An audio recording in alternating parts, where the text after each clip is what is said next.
it's Aaron. Hey, Aaron, it's Ben. So, Ben, how long have you been following NASCAR? A lifetime. How convenient. I've also followed NASCAR a lifetime, which is very appropriate because we are the hosts of A Lifetime in NASCAR, a brand new podcast from the Out of the Groove podcast network. A Lifetime in NASCAR highlights NASCAR's illustrious history with analysis and anecdotes from co-hosts and NASCAR historians Ben White, that's Ben, and Aaron Burns, that's me. You'll learn about contemporary NASCAR topics with a historic slant. We're going to highlight famous races, moments, drivers, and cars in every 1 hour episode.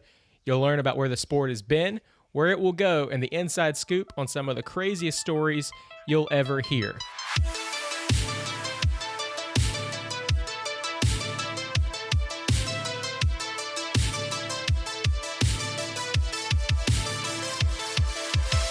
To get things started this week, Ben, I promised last week that we would, or I teased, I guess, last week that we would talk about this incredible fact that I learned a few years ago about a NASCAR Cup Series driver from Raleigh, North Carolina named Loy Allen Jr.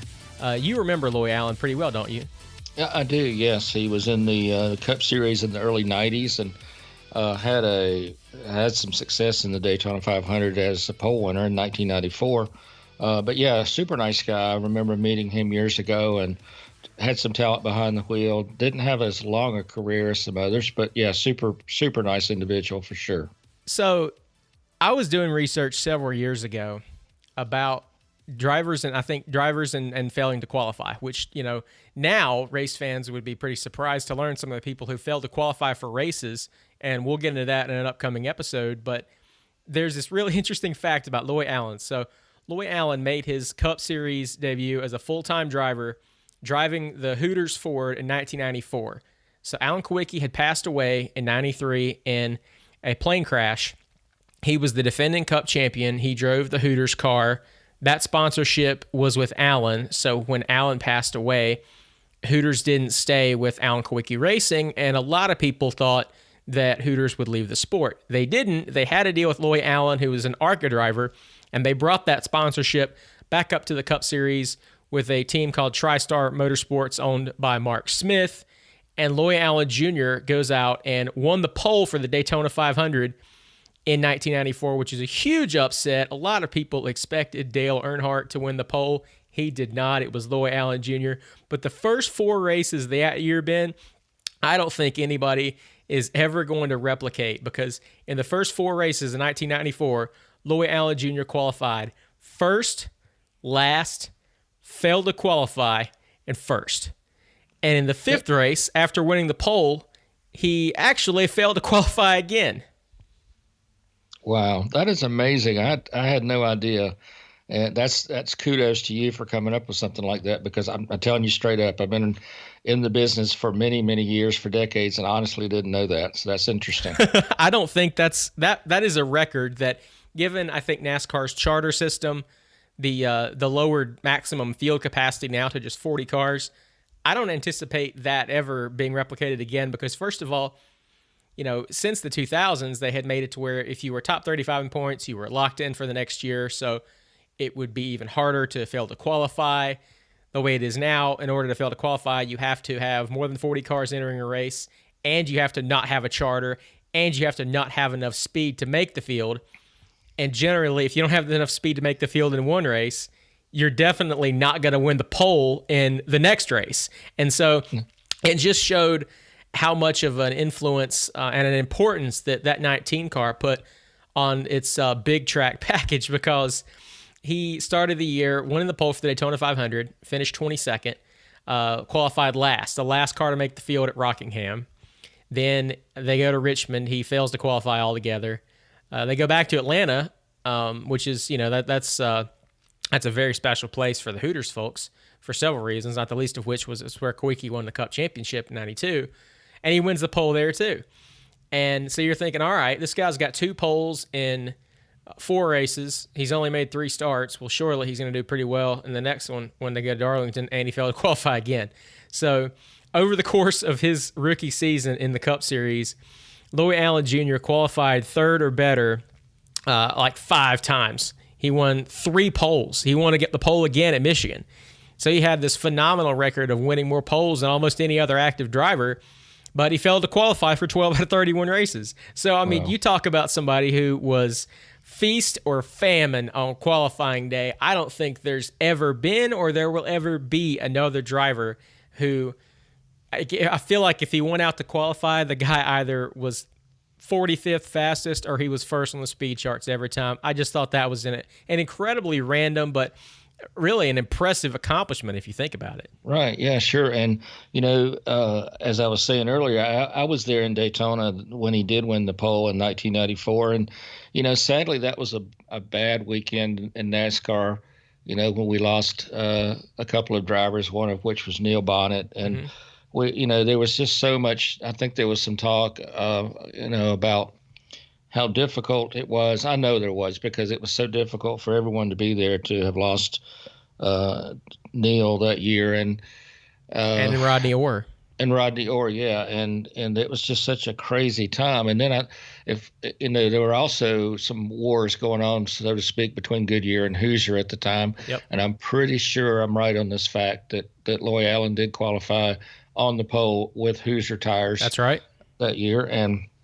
But the thing, I honestly believe that Loy was as surprised as anybody else to win the pole for the 500, because they just hit on something with TriStar, and they put the car on the pole. And I remember the press conference, and everybody was kind of around him, to talk to him, and he was just like as dumbfounded as we were, because he just, wow, I won the pole for the Daytona 500. But the fact that you brought that up is so interesting, because you're right, feast or famine. I mean, think about it. You celebrate, wow, I won the Daytona 500 at the pole, and then the next week, I mean, almost like, where did all this momentum go? Whatever happened to what we had last week? So, yeah, and it shows you the level of competition, too, how difficult it can be. Even back in the early 90s, the Cup Series was very competitive, as it is today, even more so today. But, wow, it was a phenomenal feat that Loy put together to do that. And sadly, he just didn't stay with us for very long. But the years he had in the Cup Series, he gave it his best and did have some accomplishments.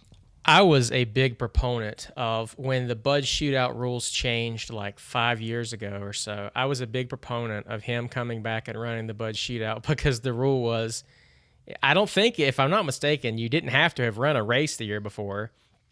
You just had to have won a Daytona 500 pole, was one of the ways that, they got drivers into the field. And my thought was like, how awesome would it be if somebody just, like Front Row Motorsports or somebody puts Loy Allen Jr. in a car for a guy who hasn't run a Cup race in, 15, 20 years. I thought that would be so cool.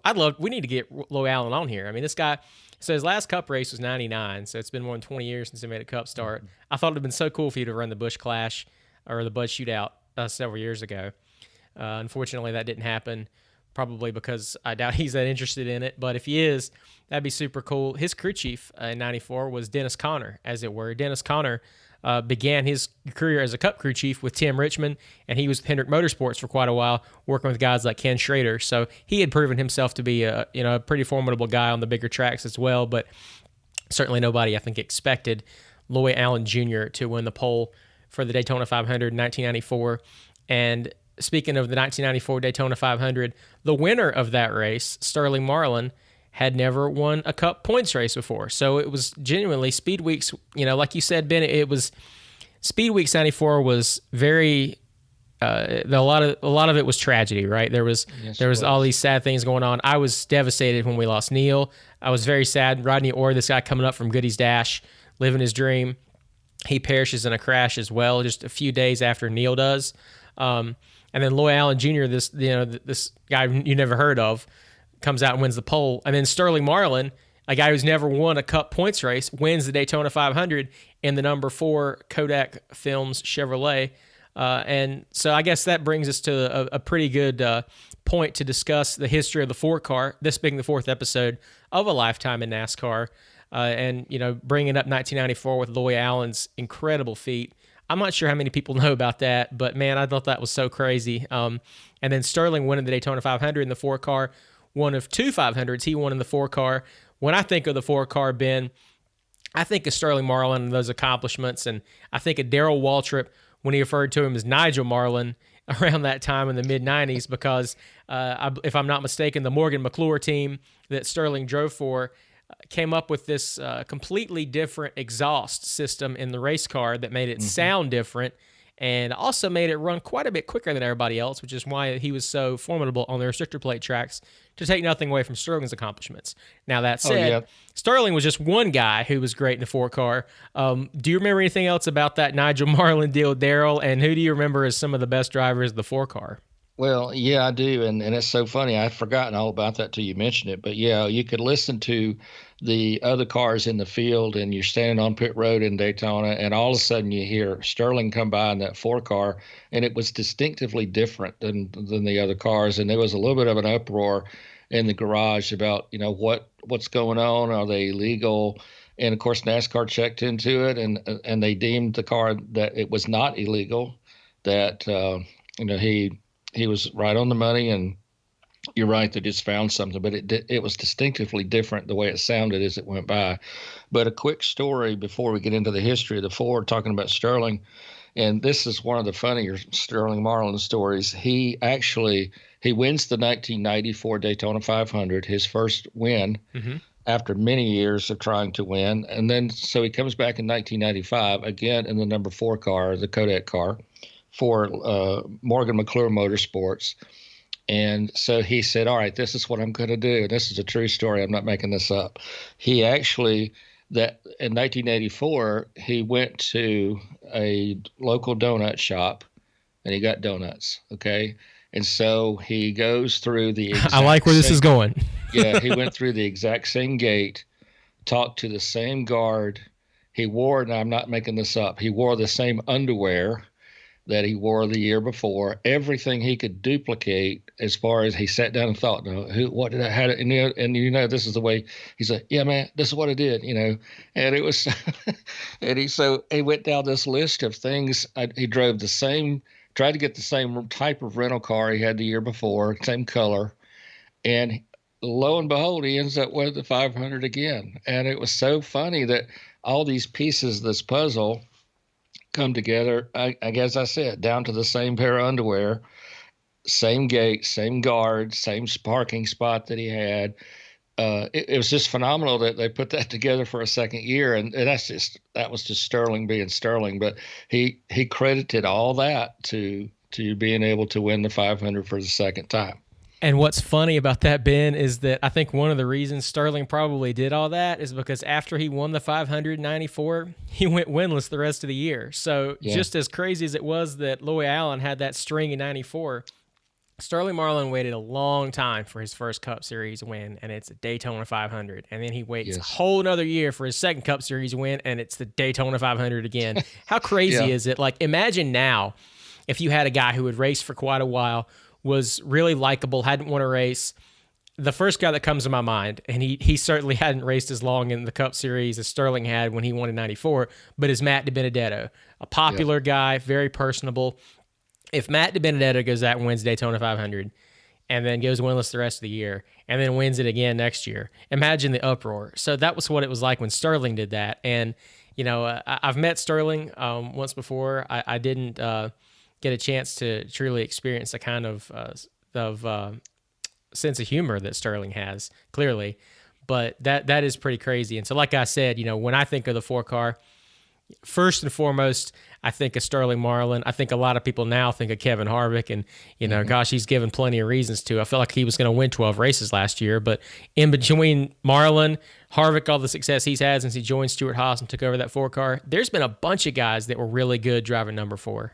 Yeah, there sure were, and looking back into history, we try to give the fans who are listening, the fact of who was the first person to win in a particular car number. Yeah. Ironically, there was a guy named John Soares, Soares, who won the first NASCAR race in number 4 on May 30th, 1954, and it came at Gardenia, California. But then there was another driver named John Sears, Sears, who did not win a race. He won a few poles, but he did not win a race in NASCAR. But he drove the 4 also. But I think one of the guys that was the most popular, of course, in the number 4 car in the 60s was Rex White, who was the 1960 NASCAR champion. That's Rex right. had 233 starts in NASCAR. He won 28 races. He drove from 1956 to 1964, and just an incredible driver in his era. I don't know the exact height of Rex White, but I think in the 5'2", 5'3" range, very short. But boy, talk about being able to wheel a race car around places like Daytona, and the big tracks, of course, the short tracks, and of course those cars in that era were just the real thing. There was nothing fancy about them. You take a car off the showroom floor, you put roll bars in them, you'd beef up the right front to make sure that you could get through the turns with the cars. There was nothing real fancy other than, like I say, those minimal type changes to the car. And he was just Jack the Bear. Every time he went somewhere, he was a true threat to win. And so Rex is the person that made the number 4 the most popular, I think, in the 60s. And then, like I say, John Sears ran the car in a Dodge for many years. And John Sears was from Ellerby, North Carolina, the same town that Benny Parsons was from. That's right. And so just an incredibly nice gentleman. I'm pretty sure John is not with us any longer, but he just an incredible. I had a chance to interview John Sears years ago, and super nice. And recently I've spoken to Rex on the telephone, and it's funny because with my last name being White and his last name being White, I refer to him as Uncle Rex when I call him, and I'll say, "Hey, Uncle Rex, how you doing?" And he knows who's calling him. And we do think we're related. It might be 12th cousin twice removed or 4 times removed or something crazy, but we do think we're related somewhere along the way. But just an incredible gentleman. He's about 90, 91 now, getting up in years a little bit. But when you talk to him on the phone, he's just as happy as he could be, and just loves to talk racing, and a true gentleman for sure. Rex is very spry for his age. He's actually the oldest living NASCAR champion as well. I met Rex several years ago when I was working for National Speed Sport News. He was at an autograph session in Mooresville at the pit. They used to do this big autograph session with a bunch of race car drivers from all different divisions. Dale Jr. was there. Ryan Newman was there. You had Ernie Irvin, another guy who had a lot of success in the 4 car, won the Daytona 500 in the 4 car as it was. All these legends, Bobby Allison, Richard Petty, all these big names from all over, and then like young guys coming up too, Chris Buescher, John Hunter Nemechek. So they're all there. It's around Christmas time. It's cold outside, Mooresville, North Carolina. You're near the lake, but it still gets pretty cold, at least for our standards. I think anybody listening in like New York or North Dakota or anywhere like that is going to be like, yeah, whatever, 30 degrees, you're a joke. I totally get that. One of my best friends lives in New York, and I kid with him about that sometimes, about the cold weather. So they had this event. It was pretty cold. Ryan Newman's there wearing a Carhartt jacket and blue jeans. A lot of guys are wearing, Dale Jr. is wearing a National Guard hoodie, for a sponsor. Rex White comes in. The guy's wearing a dress jacket, he's wearing a suit. Absolutely incredibly dapper. The guy looks like he's either going to or coming back from a cocktail party. And all these fans of all ages want to talk to this guy because he walks in, he has this air about him that you're like, okay, he had to be good. I might not know who he is, but that guy had to be good. You don't finish 16th in points 1 year and run 2 more years part-time and then come to an autograph session wearing a suit. So I thought Rex was super cool. He is an absolute consummate professional. He is the driver of the week for episode 4 of our podcast. But Ben, I've got that small story about Rex White. You got a pretty big story about Rex White that happened just about a month ago. So we're recording this in the middle of January, but in the middle of December. Ben, tell us about something that's very special to you and to multiple Rex Whites. Well, I sure will, and I appreciate the invitation to do so. My son Aaron White and his wife, Leslie White. Aaron works for ECR, works for Richard Childress, helping to build engines over there. But they were looking at throughout the year. They, of course, like any first time parents, they were looking at names. And of course, I'm a grandfather for the first time as of December 15th. And of course, the grandmother Eva and myself were just totally over the moon, so excited to have him in our lives. And so Aaron came to me one day and said, "Dad, I got an idea for a name, and we know it's going to be a boy." I said, "Well, that's great.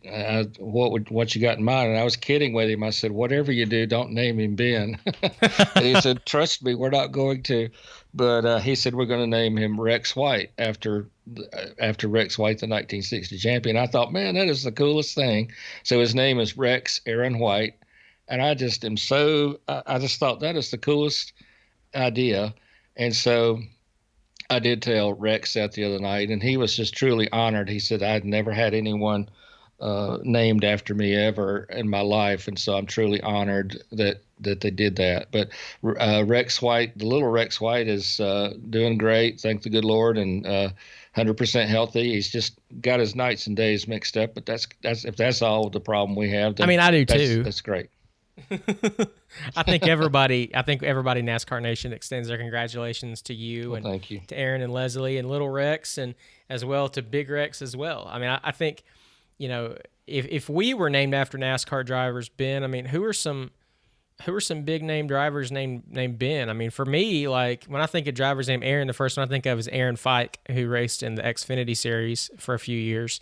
Who are some Bens that you could have been named after? Well, if I'm not mistaken, I think there was a driver in the 60s. His name was Ben Arnold. Mm-hmm. I don't think he won any races, but I mean, he was a longtime driver in the Cup Series. Trying to think of any others. That's the only one I think I really, well, Benny Parsons, of course. And, talking about Benny, I drove a race car a little bit in the late 70s, right out of high school. And like so many people trying to make it on the short tracks, I had, not great driving talent and a whole lot less money than that. And so, but I had number 72 on my car because Benny Parsons was running number 72 for LG DeWitt, the team owner that year. And I thought, well, my nickname was Benny growing up. And I thought, okay, well, I'll run number 72. So I guess that's another one, that the biggest one being, Benny Parsons. I think you got me beat on that one, man. Yeah, just a great gentleman. Benny was so cool to talk to, and sadly we lost him a few years back, about 10 years ago. But yeah, he was kind of, Bobby Allison had always been my hero growing up, but the fact that Benny ran number 72 and I wanted to run number 12 and someone had it, so I went to 22, 32, 42, 52, 62, and someone already had it, so 72 was available. So I thought, well, that's a good omen, so that worked out. Absolutely. So when I was a kid, the only number that I wanted for most anything was 43 for Richard Petty. Mm-hmm. That was my number, and anything I could make it. Unfortunately, when I played sports, I never had a number that was approaching 43. It was usually always had a 2 or a 5 in it. But that was the number that I always wanted. And if I was a race car driver, my granddaddy got me a go-kart when I was a kid, and we absolutely painted it blue, put stripes on it like the king, handmade number 43. That wasn't even a question that was going to be the case. Speaking of Benny Parsons, BP had so much success, like Richard Petty, like Rex White. They were very good on the short tracks. And BP won, he had some success at Richmond. Richmond, and I'm not even just going to say, I'm just going to say Richmond is a Lifetime in NASCAR track of the week for episode 4, because there's not really one Richmond, there's 2 Richmonds. For the fans that are fairly new to NASCAR, certainly Richmond Raceway in just outside of Richmond, Virginia, this awesome little racetrack. I've been there a few times. I've actually always been there for IndyCar races. I haven't been for a NASCAR race, but it is a fantastic racetrack to put on an excellent show. IndyCar was great. NASCAR's had so many fantastic memories there since Richmond Raceway opened in 1988. But for the longest time, probably for you growing up, Ben, Richmond Raceway to you was Richmond Fairgrounds Raceway. Did you ever go there? What kind of memories do you have of that little bull ring? Oh man, I'm telling you what, it was a really great racetrack as it sat for many, many years, and I do have some great memories of it. One of the things that stands out to me, first of all, it was built. There was a track built in that same area back in the late 1920s. and actually, I think on the same spot as where the old racetrack was at the fairgrounds, and they raced horses there. And then as time went on, of course, when NASCAR became popular after NASCAR was formed in 1949, then they started racing stock cars on that same facility and on dirt. And as time went on, it became a track paved, and all it really was a paved racetrack with the old steel guardrail around it. But it was the typical small short track. There was some great races there, and one, of course, comes to mind in 1986 when Kyle Petty won his very first race there at the old fairgrounds track, when Dale Earnhardt and Darrell Waltrip crashed on the last lap, and Kyle Petty was running about fifth or sixth and Yep. driving for the Wood Brothers. And suddenly Kyle Petty goes to victory lane, and there's some real heated tempers between Darrell Waltrip and Dale Earnhardt. Ironically, that was the same race that Dale Earnhardt radioed to Richard Childress and said, "My windshield's really dirty. I need to come in." And Childress said, "Well, no, I can't. You can't lose the track position. Need you to stay where you are." He said, "Okay, I'll be back in on radio in a minute." And he flipped off his belts. He got he actually slid out the window, sat on the door, and wiped off the windshield with the car still moving at about 60 miles an hour, and wiped off his windshield, and then got back in the car and put his belts back on. I don't know Absolute if you can get legend. away with that today, but true There's no story. way. Yeah, because you Yeah. remember the other guy who tried it recently was Sterling Marlin at Daytona in '02. Yeah. He climbed out of the car under the red flag and tried to repair his car, and they're like, "You can't do that." And he was leading the race, so he got penalized, and it cost him a third Daytona 500 win. Yeah. Um, Yeah. so that's wild. And a postscript to your story of Dale and Darrell tangling at Richmond in '86. Everybody remembers that as that battle. Darrell and Dale banging each other around this little bull ring, this dusty, dirty little racetrack, where if you look up videos of the racetrack, fans were seated. The grandstands had quite a bit of space between the first row of the grandstands and the racetrack. So you were seated quite a bit back, but you could still see the track pretty well. And so they had this crash going into turn 3, and the final lap of the race, and Kyle Petty gets through the wreck and wins. The only thing that's a bummer about that is, so after Dale and Darrell crash, the guy who comes up on the wreck and is going to win is not Kyle Petty. And if you watch this, I think FS1 has re-aired this race fairly recently, at least sometime in the summer. So they come around, and the guy who's going to win, if he gets through it, is Joe Ruttman in the Quaker State car. And Joe Ruttman tries to avoid it. He goes low. I think he maybe dipped his tire on the apron. He gets loose, and he spins up the track, and he smashes in the wall. And had he gotten through that wreck, he would have gotten his first win. And what's crazy is that that's as close as he ever got, because Joe Ruttman, for the success he had in the Cup Series, he was up front in the closing stages of the 91 Daytona 500. He never won a Cup Series points race. So that's as close as he got. And had he gotten through that crash at Richmond Fairgrounds, he would have won. But he wrecked trying to avoid Dale and Darrell, and then Kyle avoided all those guys and got through. So it was actually to Kyle's advantage that he was so far back. He could slow down, let the smoke literally clear a little bit, and make his way through the wreckage on this little 2-lane racetrack to get to the checkered flag and win the race. Yeah. But yeah, for all the guys who have won there are people like Joe Ruttman who had a near miss. Ben, is there another moment at Richmond, whether it's the fairgrounds or at Richmond Raceway, that's really memorable to you as a race fan? Yeah, there's a couple. One is the fact that I apologize for not knowing the exact year. I think 1982. I think I'm right on this. There was a lot of bad weather in the area. This is on the old racetrack. Yep. And it was just one of those start and stop days where it just took forever to get the race ended. Or finished. And finally, there was pit stops being made late in the race, and Dave Marcus was driving his own race car, and he stayed on the racetrack, and the bottom fell out, and Dave Marcus ended up winning his 4th career NASCAR race that day. But you got to know Marcus was one of these guys that did run for some top teams, but he fielded his own car for many, many years, and that's Right. something like, oh, I don't know, 950 some starts. Just a real hero to so many people. Uh, because of his integrity for one, but also his willingness just to just race and race and race with his own stuff. But yeah, he won a race there. And I also remember in 1988, September of '88, when the new track officially opened, and it went from, I want to say, a half mile on the fairgrounds track to a 3/4 mile as what we see today. And that was the same year Bobby Allison had the bad crash at Pocono on June 19th, Hmm. 1988, and almost took his life, very close to taking his life in that crash.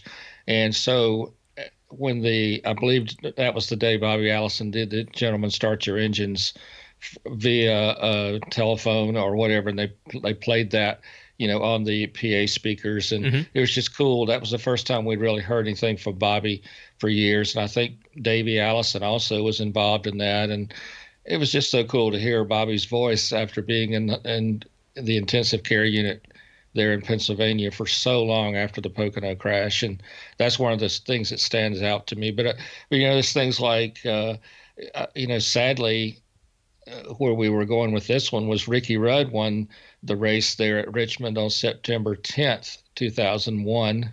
And then September 11th happened the next day. That's just one of the trivial things I remember. Tony Stewart won his first race at Richmond in 2002 Yep. there. So, I mean, it was a big, big difference, though, between the original fairgrounds track there at Richmond and what they have today. And they've even updated and remodeled what they had then. So it's a phenomenal racetrack. If you ever get a chance to go to Richmond, do it, because it's a great place. One of those tracks you can see everything from anywhere you sit. It's a great track. Absolutely. And for me, I've got one really fun memory, and it's just of watching this race. But there was so much drama. The 2011 Fall Richmond race, for the longest time, the last race before NASCAR's chase/playoffs was the night race at Richmond in September. So you had all these guys every year fighting for the last spot to make it. At first there was 10 drivers, and then there were 12, and starting in 2014 it moved to 16. But so go back to 2011. Kevin Harvick is driving for Richard Childress. Carl Edwards is driving for Jack Roush. You've got Gordon Stewart, Dale Jr., Biffle. All these guys are still racing, still very competitive. So this race, Dale Jr. is like right on the cusp of making the chase. So is Tony Stewart. So they have had good seasons. They hadn't won a race, but they had done pretty well. And now they had to, wrap it up with a great result at Richmond. And so, they qualified. Dale Jr. didn't qualify very well at all. And so the race starts. There's so much pressure on Junior, I think, because if you remember, Ben, he had missed the chase the previous 2 seasons with Hendrick. And he had a really strong year. He'd almost won several races to that point in 2011.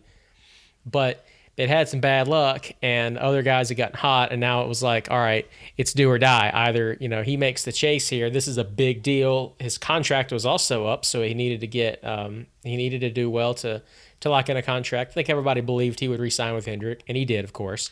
But in this race, it starts, and very early on, there's an accident. Clint Boyer wrecks in turns 3 and 4, and instead of just leaving his car sitting there and letting all the cars go by, he lets his foot off the brake and starts rolling down the racetrack.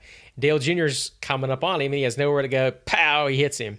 And so, I think collectively, I would say 90% of the fans of that race in September of 2011 exhale, because you're like, oh my God, like really 8 laps in a 400 lap race and the dream is dead. Not exactly. So Junior pits repeatedly over and over to repair the car. Somehow, I guess they had they'd put enough reinforcement in the nose of that 88 car, the crew chief Steve Letarte had, that it didn't crush the radiator. So there wasn't a bad oil leak. He could keep racing. It wasn't overheating too much. They had to, pull some pieces back, but he's able to compete. Throughout the night, he gets involved in 2 or 3 more wrecks. Him and Travis Kvapil got into it, and Dale Jr. spins Travis Kvapil, and Travis Kvapil cusses him over the radio. So for Dale Jr., he ends up finishing in the top 20 and makes the chase safely. Tony Stewart makes the chase as well. They're the last two guys to make it. More on that in a moment, but it wasn't just that this race was memorable for Dale Jr. having to fight and scrap McClaw to make the chase. It was memorable because there were so many incidents in this race that got so many drivers hot under the collar. You had the two Red Bull drivers crashed into each other. The most memorable one, probably, Jimmy Johnson and Kurt Busch get into it. Kurt gets into Jimmy, and Jimmy's not happy. So they get back going again. Jimmy chases Kurt down. They drive into turn one, and Jimmy pulls what? If you've ever played a NASCAR video game, this is a very common move, but if somebody spins you out, you just hardly brake, and you just drive it in there as deep as possible. Jimmy drives it so deep into turn one, he just clips Kurt's left rear quarter panel and sends Kurt up the track, and then Kurt's mad at Jimmy, and Chad Knaus is mad at Jimmy for trashing his race car. Of course, Jimmy's already in the chase. He'd won the last 5 championships, so, I mean, it wasn't like he was going to miss it, but they're mad at each other. That argument and rivalry had been heating up. There was so much emotion in this race, and through it all, you had a fantastic battle at the finish. Jeff Gordon had a shot at winning the race. A lot of guys did. I just remember that as being a really exciting race and having all those emotions boil over. To me, and I think to a lot of people, when they think of short track racing, they think of close, hard-nosed racing, running into somebody, moving them out of the way if you have to gain the position or win the race, and of tempers flaring afterward. And when I think of Richmond Raceway, I think of races where that happened. That's the main one for me. And also in 2003, when Kevin Harvick and the guy you mentioned, Ricky Rudd, they got into it late in the race, and Kevin Harvick climbed on top of Ricky Rudd's car and cussed him out, and then cussed him out on TV too. So a lot of wild finishes there, a lot of tempers flaring. I mean, that's, you have those moments at Martinsville, you have those moments at Bristol, but there's quite a few of them at Richmond as well. And that's just over the history of all the exciting races at Richmond. One more for me, Ben. 08, the fall race was rain delayed, so they had to race it during the day. Dale Earnhardt Jr. and Kyle Busch are both comfortably locked into the chase at this point. Jr. had lost the spring race at Richmond when Kyle spun him out. Depending on who you ask, Dale Jr. came down on Kyle if you're a Kyle fan, and if you're a Jr. fan, Jr. was going to win, and Kyle drove up the track and spun him. As it turned out, Clint Boyer won. Neither one of them won the race. So then all these people are like, oh man, is Jr. going to get Kyle Busch back? And if you know Dale Jr., that's not his style. He's really not much of a guy who retaliates all the time. Occasionally he does, but it's pretty rare. And I still don't know whether this was on purpose or not, but they wound up racing for the lead in the fall race in 08. And Kyle Busch comes down a little bit. Dale Jr.'s under him. They get together, and Kyle Busch goes spinning up the track and smashes into the wall. And Dale Jr. goes on. So the crowd exploded, just roared. And, I don't know that we'll ever know whether it was intentional or not. It looked like Dale Jr. kind of locked the right front up to keep from hitting him. But is it possible that maybe he could have tried a little more? Yeah, maybe. If it was Jimmy Johnson up there, they've gotten together. Probably not. But, if a guy spun me out and kept me from winning a race, or I felt like he kept me from winning a race, would I try that hard to kind of save him when I'm underneath him? Probably not as hard as I'd try with my teammate. So I just thought that was a pretty wild one. And there's just so many examples of things like that. And that's true, Aaron. And there's one that comes to mind, too. As you were talking, I thought about this one. 2004, September 11th, 2004, was the day that Jeremy Mayfield had to win to get into the chase that year. And, Jeremy had a good car with Ray Evernham Motorsports, but I don't think anybody really thought of Jeremy as being a top 5, let's say, contender because the cards were stacked against him. He had, in order to make the chase, he had to win. And he surprised everybody. He led 151 of 400 laps. At the end of the race, Dale Earnhardt Jr. was second, Jeff Gordon third. Mike Bliss, believe it or not, had a ride with Joe Gibbs that race. Yeah, wasn't it the 80 car? Yeah, it was the 80 car. Good memory there. And then Mark Martin for Jack Roush, and then the 6 car. That was the top 5. But Jeremy, like I said, led 151 of those laps and come out and ended up winning the race and going into the playoffs. It was one of those really good Cinderella type stories that It's the guy that really was not favored to win comes up and beats the odds and gets in the championship. So that too is another one of those great Richmond races that was there for sure. And I think Richmond is one of those racetracks. I think everybody would call it a driver's track, to where if you've won a race at Richmond, you've really accomplished something. You have beaten great drivers and great crew chiefs, and it's not an easy place to win a race at. So I think from that perspective, certainly it's a big accomplishment. But in the history of drivers who have won a lot of races, Ben, bringing us to a new point is the number of one-hit wonders. So you got all these bands that come out with awesome songs throughout history, and it's the only hit they had. But in NASCAR, you got a lot of one-hit wonders as well. For me, one that comes to mind more recently is Trevor Bayne, who won the 2011 Daytona 500, didn't win another Cup race. But there's a bunch of guys throughout history who got that one win, and for whatever reason, whether they didn't get a good ride to really complement their ability in the future or whatever else could have happened, they never went from one win to two. So, that said, who are some guys that come to mind for you when you think of drivers who only won one race? There are quite a few, as you said, Aaron, and I was a little bit shocked when I added these up. There's actually 65 drivers between 1949 and, say, 2020 that won only one race during their careers. And a couple that come to mind for me, Mario Andretti, who is so incredibly famous in F1 and IndyCar and yeah, all these things that he's done in his career. He actually won the 1967 Daytona 500 driving a Holman Moody prepared Ford. Ironically, that same car, believe this or not, we've talked about Darrell Waltrip a little bit, that actual car was bought by Darrell Waltrip, and they put a brand new Mercury body on it, and that was the car that Darrell drove for the first time at Talladega in 1972. A lot of people didn't realize that, but it was a day that Mario won it that day, and driving a 67 Ford Fairlane. And then you had the 1969 race with a driver by the name of Richard Brickhouse, who won the first Talladega race that year, and they had lots and lots of tire problems. The old Professional Drivers Association pulled out the day before the race because the tires just weren't holding up. It was very heated between drivers and Bill France Sr. At the end of the day, the Grand American cars were allowed to fill the spots that were vacated by the drivers, the top drivers that left the speedway because of the protest. And as it turned out, a gentleman by the name of Richard Childress was driving in Grand American at the time and driving a number 13 Camaro, and he ended up finishing, I believe, in the top 10. And he told me later, he said, the money that I won from that race, I built my first race shop. And of course, you see where RCR Enterprises is today. But just some of these backstories are kind of cool to know that that's kind of what happened with the Talladega race. But like I said, 65 drivers have won at least the very one, the single race. And another one quickly that comes to mind, 1981, Junie Donlevy, who was a longtime team owner, had like 835 starts in NASCAR dating back to 1949. His driver, Jody Ridley, pulled off the victory at Dover, Delaware in May of 1981. And so many of these great stories of how, they were one-hit wonders, but great stories as to how they got in the ride they did and winning that race. Lenny Pond only won one race, and it came in Talladega in 1978 in a car that eventually became Harry Renier Racing.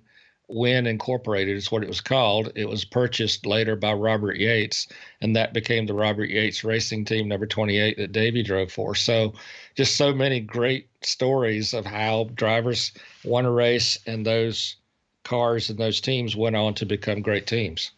And I think it's something that you'll find throughout history. In a lot of cases, those one-hit wonders, I think everything had to come together. In a lot of cases, Casey Mears is one I think of. He won the Coca-Cola 600 in 2007 on fuel mileage. Fuel mileage or rain delays have certainly given a few guys some big wins, and sometimes you just have the right strategy and you just put it all together. Regan Smith won the Southern 500 in 2011 when it was in the spring at that time period, and that was the only race of the year at Darlington. Regan stays out on old tires and he holds off Carl Edwards on a green white checker who had fresher tires. And he just sometimes you get that great restart and the guy behind doesn't have the bite to run you down. And just like that, you have a win. So that wound up being Regan's only win to this point. Phil Parsons had one at Talladega in 1988. I think Phil was one of the guys that a lot of people believed would end up getting more. That wound up being his only victory. Paul Menard, more recently, of NASCAR pole position Twitter fame, Paul Menard won his only Cup race at the Brickyard 400 in 2011, beating Jeff Gordon and a slew of superstars to the finish line in that race. I think everybody in NASCAR was happy, not just for Paul Menard, but also for the Menard family, who had such an illustrious history of competing in Indianapolis in the IndyCar ranks, having sponsored and owned cars for a number of legends, not the least of whom Tony Stewart, Nelson Piquet Sr. are just a couple that come to mind.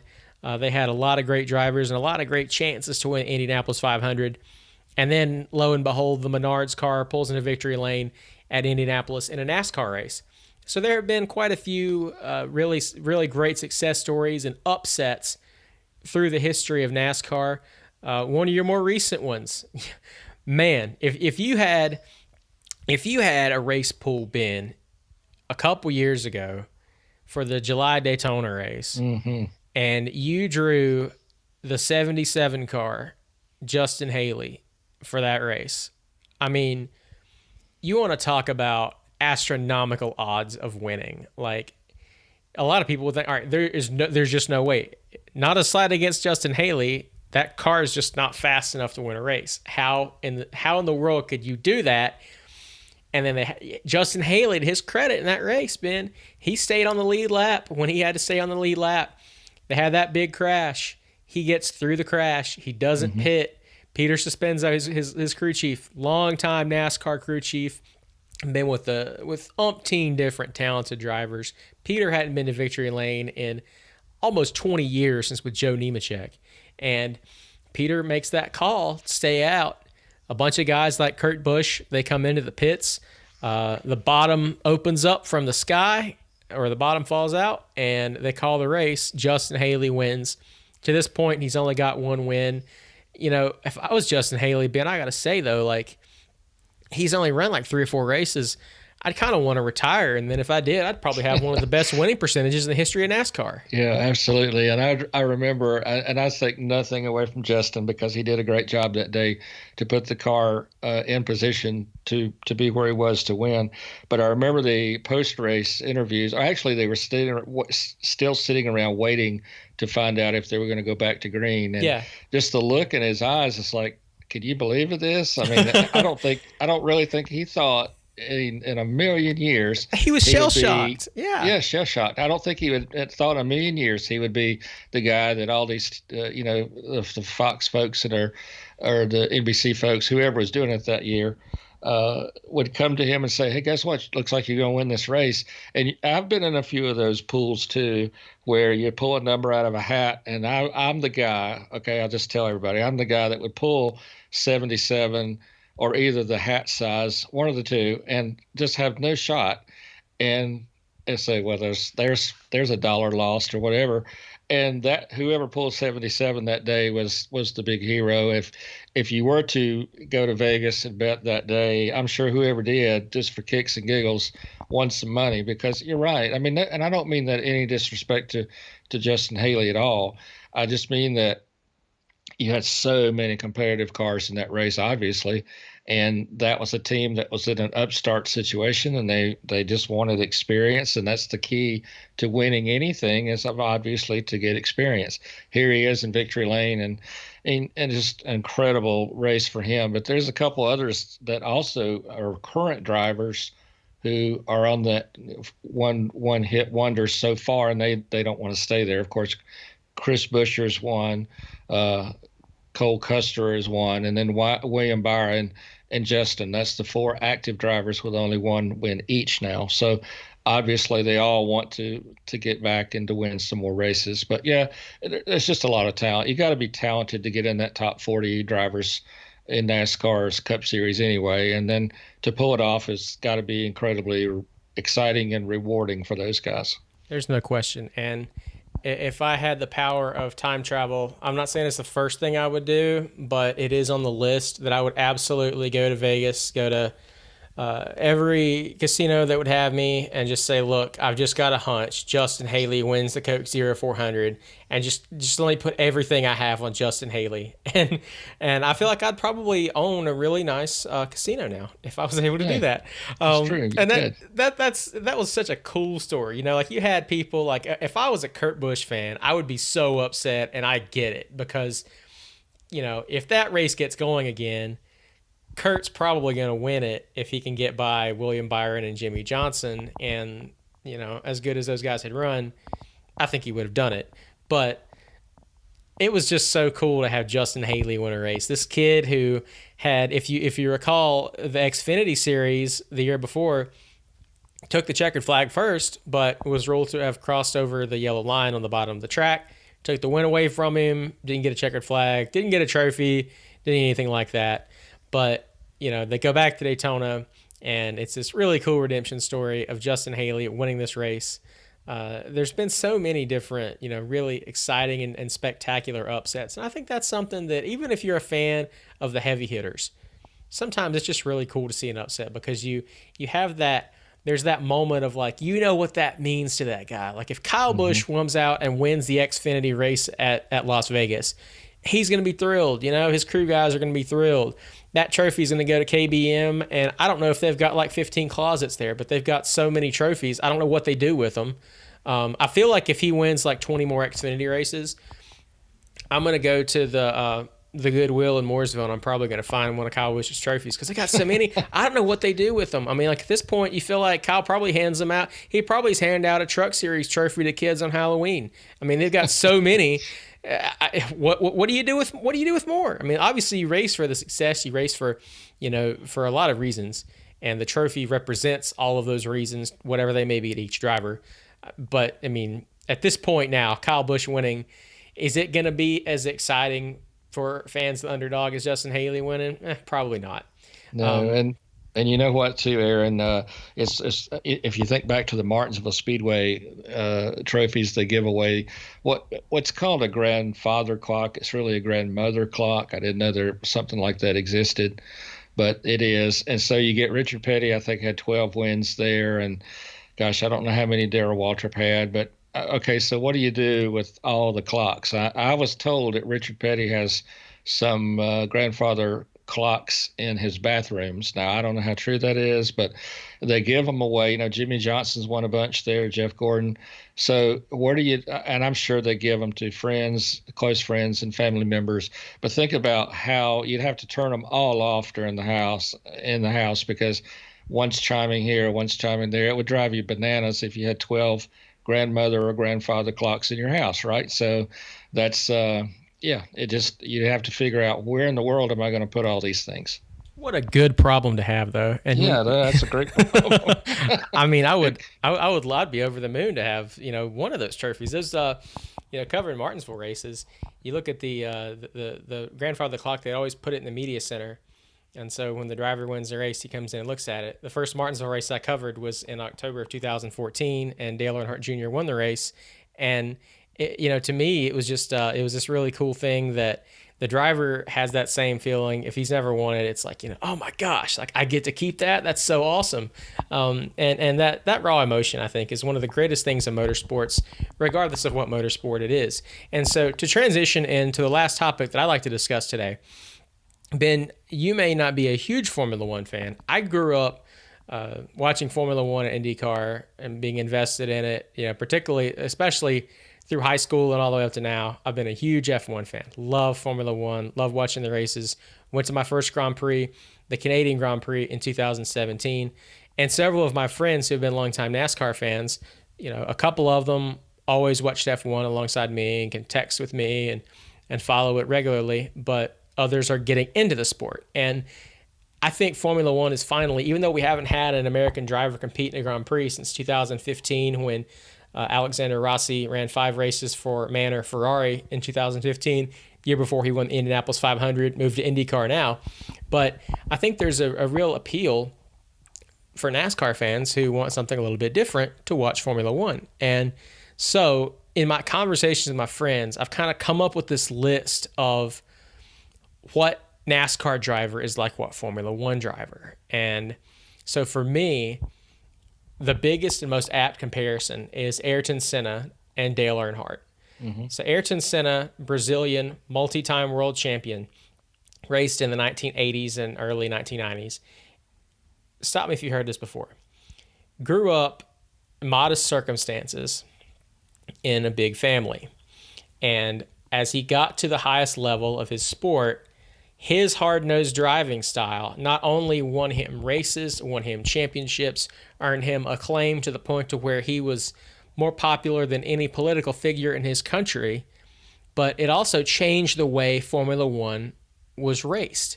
Before, at the start of a race, they used standing starts. Guys would hit the gas when the last light goes out and go straight. Well, Ayrton Senna started this thing of, I can cover off whoever's in second or cover off whoever's in third if I'm second, if I instantly move over to the opposite lane. There were these aggressive tactics that Senna brought into Formula One that hadn't really been used before. And I think it's for a big reason because people didn't think they'd work. And he proved beyond any shadow of doubt that they did work. And he had all this success predominantly with one team, McLaren Honda. Unfortunately, we lost Ayrton Senna on May 1st of 1994 in a crash at the San Marino Grand Prix. The driver who I think is most like Ayrton Senna, of course, like I said, is Dale Earnhardt. Dale Earnhardt ironically won on May 1st, 1994 at Talladega Superspeedway, and Earnhardt gave the Senna family and expressed his condolences to them in Victory Lane. But Dale Earnhardt was the same way. Hard-nosed competitor, was not afraid to rough you up, or as he would put it, to rattle your cages to win a race. 7-time champion, elevated his sport to levels that people previously would have thought impossible. I think that's a very apt comparison. You can go on and on about Senna and Earnhardt. Another one, just to let you know really quick, Ben, when we go to races, I know maybe it's just me. I feel like you probably do too. Do you still see people wearing Dale Earnhardt stuff? On occasion. Okay. Not a lot, but on occasion. Not a ton, but I see it at every race. There's still people wearing Intimidator 3 stuff. When I was at the Canadian Grand Prix in 2017, you're talking 23 years and change since Ayrton Senna had passed away. Still a guy sitting in front of me wearing an Ayrton Senna hat, saw other people wearing Ayrton Senna shirts. As it was, I actually talked to one guy from Ireland who was wearing a Dale Earnhardt Jr. Mountain Dew Chase for the Sprint Cup hat. And I was like, all right, I got to ask this guy. So we start chatting it up, and like he's from Ireland. He is a flight instructor, and as it turns out, he has big NASCAR fan, had flown to the Canadian Grand Prix and gone to F1 races, but also gone to NASCAR races at New Hampshire, Las Vegas, and a couple other tracks. So there is a global appeal to NASCAR, just like there is to Formula One. A couple other ones, if you're new getting into F1, Michael Schumacher and Jeff Gordon are in some ways very comparable to me, because when I was a kid, I started rooting for the really colorful car that was winning a lot of races in the mid-90s. And that might sound like it's Jeff Gordon, but I'm actually talking about Michael Schumacher, who drove this absolutely gorgeous blue, green, and yellow Benetton car, very similar to Jeff Gordon driving that number 24 DuPont Rainbow car that won all the time in the mid to late 1990s. Both of those drivers won a bunch of championships and really ushered in a new era of popularity into their respective sports. And then the guys that kind of supplanted them were Jimmy Johnson in NASCAR and Fernando Alonso in Formula One. And as it were, Jimmy and Fernando are friends now. A couple years ago, long before Jimmy signed with Chip Ganassi Racing, which, by the way, is that not still strange that Jimmy Johnson's wearing Ganassi stuff? Yes, it is. I'm still trying to get used to that. I really am. It's going to take me a while because, I mean, that you are programmed. Like, I see Jimmy Johnson, I see him in a Ganassi shirt and Ganassi hat. I'm like, what is this? Yeah, no, I'm with you. I'm with you. So Jimmy has a passion for racing all kinds of cars, and Fernando has the same. And so I was at Media Tour in 2018, and NASCAR was nice enough to bring Fernando Alonso to Media Tour in Charlotte, North Carolina, at the Charlotte Convention Center, to promote the fact that Fernando, this 2-time F1 world champion, won all these different races, also an Indianapolis 500 Rookie of the Year in 2017, Well, Fernando's going to run the Rolex 24 at Daytona, so it being a NASCAR media tour and IMSA being owned by NASCAR, they figured it'd be a good way to kind of promote the excitement of that race by bringing Fernando Alonso to Charlotte. And they also had it tag along this teenager, this kid who was McLaren's test driver, who was also going to race at the Rolex with Fernando Alonso, and his name is Lando Norris. Well, now Lando Norris is one of the most popular drivers in the world, and he drives for McLaren and got his first podium this year. Fernando Alonso is coming back after a couple of years of an absence in F1. He's coming back to drive for the Alpine Renault team this year. But Fernando was so cool to talk to. It was a personal thrill for me to interview Alonso. The kid Lando Norris was incredibly professional as well. Got a kick out of the fact that myself and one of my best friends knew him. And so, we chatted him up about that. We were the only ones who knew who this kid was in January 2018. You take this kid anywhere in Europe now, he would be absolutely mobbed. He has become a megastar in F1, Lando Norris. Back to Alonso, one of the coolest things about Media Tour was I was standing out there in the and you were at that Media Tour too, weren't you, Ben?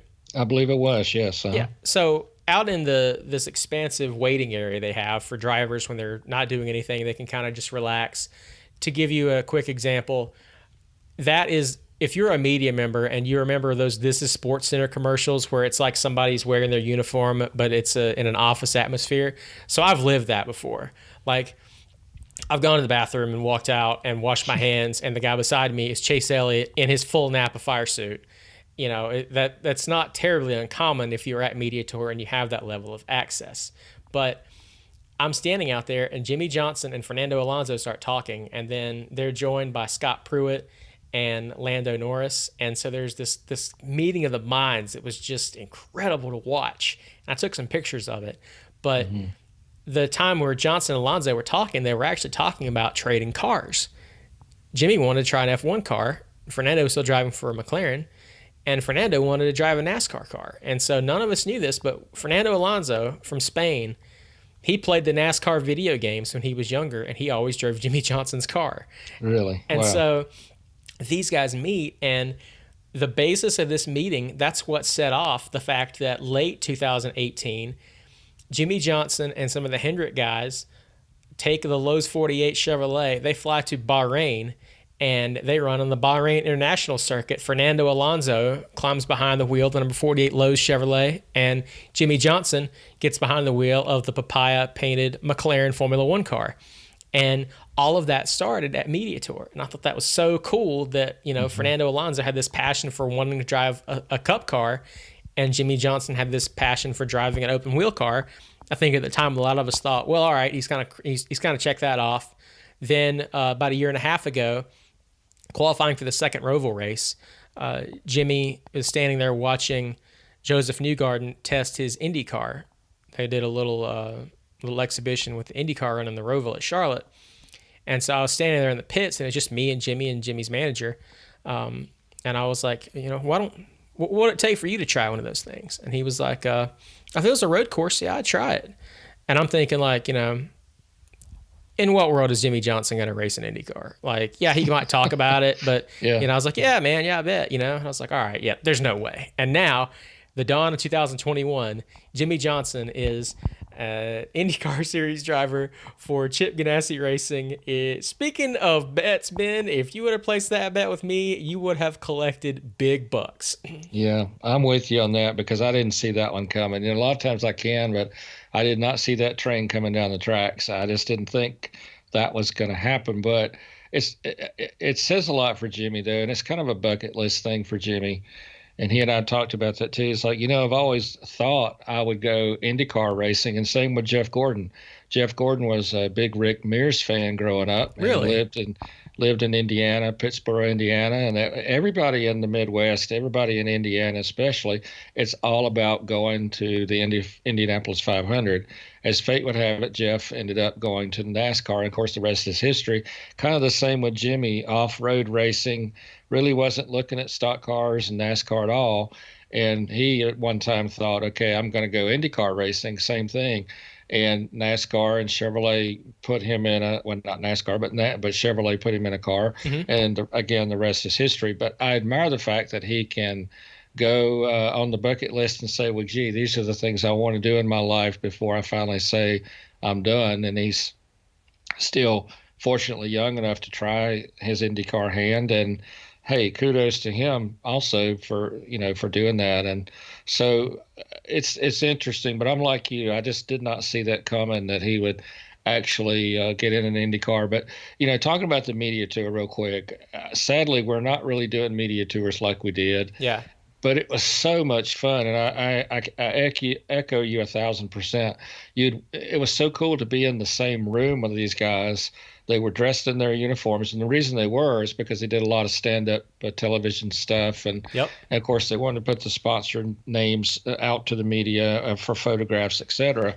But they were all dressed in their driver suits, and so it was so cool because you'd find a section of sofas in the side room there or in the media room. They're just kicked back, having a soft drink, talking about certain things, and you think, what? I mean, this is like 450 wins sitting here together, Yeah.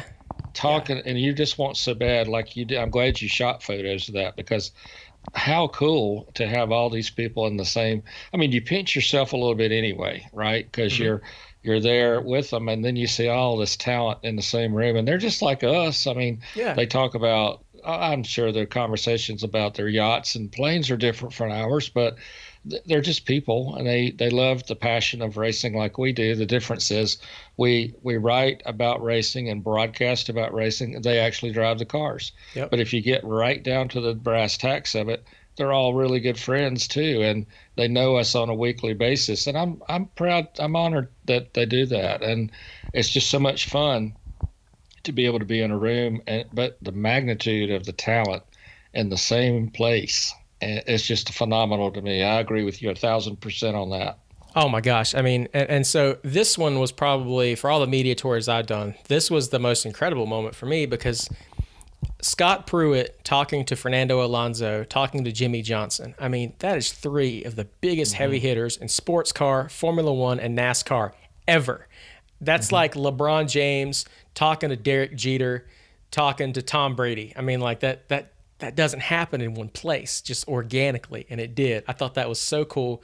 A lot of fun memories from that event.